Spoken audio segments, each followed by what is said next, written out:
Evan Lazar here for CLNS Media, where the Patriots have just wrapped up day 6 of training camp at Gillette Stadium, the first padded practice of training camp 2021. And the player of the day is somebody that we knew was going to stand out once the pads go on, and it's newcomer Matt Judon. The Patriots gave Judon the most money out of any of their free agents in their free agent signing spree during March's free agency period. And Judon was a little bit quiet, I would say, in the first 5 days of practice because of the lack of pads. Once the pads went on, once the contact began, a totally different story. And early on in one-on-ones against Trent Brown, Matt Judon absolutely dusted him with a speed move, and then he later on used an inside kind of counter to get inside of Brown again. Really gave him the business a couple of times on one-on-one drills. And later on in 11-on-11s, he beat the Patriots right tackle Justin Herron and stood next to Cam Newton for a good 2 beats or 3 beats as Cam looked and surveyed down the field to make a throw.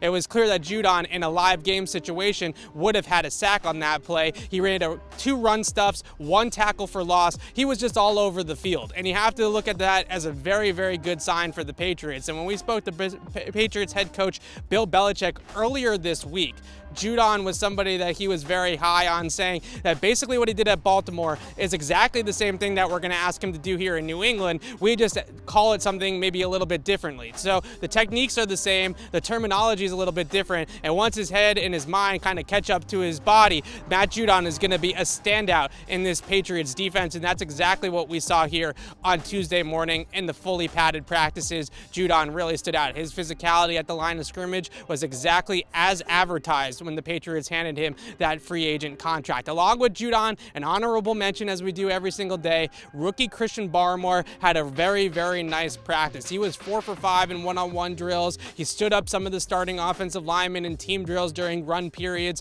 He was a very physical, kind of just explosive player. And when you look at Barmore move in terms of IDLs, true IDLs, guys like Lawrence Guy, Henry Anderson, Devon Godshaw, Dietrich Wise, Barmore, that's the group that you're going to kind of peg on the depth chart for the Patriots. I would say Barmore is already showing out as the most explosive player out of that group, and you definitely see the quickness inside, the first step explosiveness off the ball, the good hand usage, and a different kind of look for Christian Barmore compared to some of the other players on the Patriots defensive line who are more run stuffers that kind of hold a line of scrimmage. Barmore can penetrate and do a little bit of everything. So 2 really good standouts on the defensive front for the Patriots on the first full day of pads here at Gillette Stadium. You can check out the rest of my reaction from the first day of pads on our YouTube channel, Patriots Press Pass, and on CLNSmedia.com, where my notebook goes through a bunch of different things from the Patriots' performance on Tuesday morning. I'm Evan Lazar for CLNS Media. Thanks for watching.